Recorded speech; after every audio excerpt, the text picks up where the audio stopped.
just want to tack on to something you were saying, Tash, about that kind of experience, when somebody said to you, how do you know that you were bullied because of your race, right? Because I use this with senior executives a lot to help them understand the dynamics of power.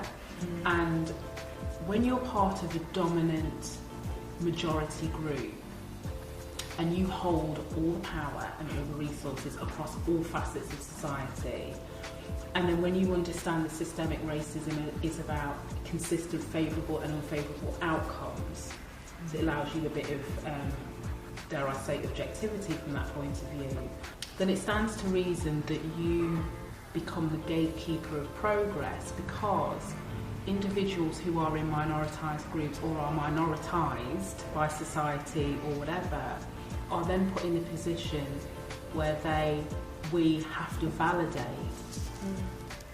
our experience to them. So it's a little bit like the king and his subjects. I, as the king, superimposed leader, want to hear about this lived experience that you can tell me, because I don't understand it. So you got to convince me that this racism is a thing, because I ain't never seen it. I hire nice people. I look at the engagement survey and it tells me that everybody's relatively happy, they're proud of their job, their manager is very supportive. So I need to really understand what's wrong with you. Yeah.